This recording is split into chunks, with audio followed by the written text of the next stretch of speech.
Pinagtibay ng Korte Suprema ang pagsauli ng bilyong-bilyong pisong pondo ng PhilHealth na napunta sa National Treasury. Void o unconstitutional para sa mga maestrado ang mga ginawang basihan ng gobyerno sa lipat pondo. Pag-aaralan ng gobyerno ang ruling bagamat tatalima raw, lalo't na unang iniutos ni Pangulong Marcos ang pagsauli ng pera. May report si Jonathan Andal. Nagkaisa ang mga mahistrado ng Supreme Court. Dapat ibalik sa PhilHealth ang pinalipat na 60 billion pesos na pondo nito sa National Treasury. The Supreme Court, through the ponentia of Associate Justice Amy C.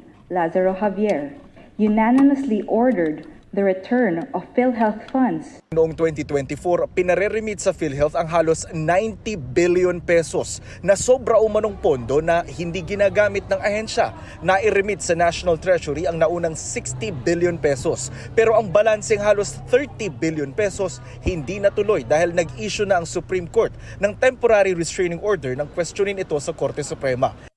Sa desisyon ngayon ng Supreme Court en banc, idineklara nitong walang bisa ang special provision sa 2024 General Appropriations Act at ang circular ng Department of Finance na ginamit na basihan ng gobyerno para sa paglipat ng pondo ng PhilHealth sa National Treasury dahil nakitaan nila ng grave abuse of discretion ang pagpapatupad nito. Kontra rin daw ang mga utos sa Sin Tax Law at Universal Healthcare Act. Bukod sa pagbabalik sa PhilHealth ng 60 billion pesos, tuluyan din itong ipinagbawal ang paglipat ng natitira pang halos 30 billion pesos mula sa PhilHealth. Sabi ng Korte Suprema, immediately executory ito o agad-agad dapat ipatupad. Tinanggihan naman ng Korte ang hiling ng mga petitioner na tukuyin ang criminal liability o pananagutan ni dating Finance Secretary at ngayon Executive Secretary Ralph Recto para sa technical malversation o kaya ay plunder.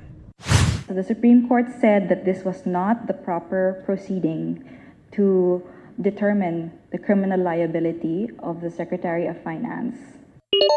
Sabi ni Recto, ginagalang nila ang desisyon ng Korte at susunod daw ang ehekutibo sa utos ng SC. Giit pa ni Recto, sumunod lang ang ehekutibo sa direktiba ng Kongreso at naniniwala sila na isa itong paraan para sulitin ang paggamit sa kaban ng gobyerno ng hindi nangungutang o nagpapataw ng bagong buwis.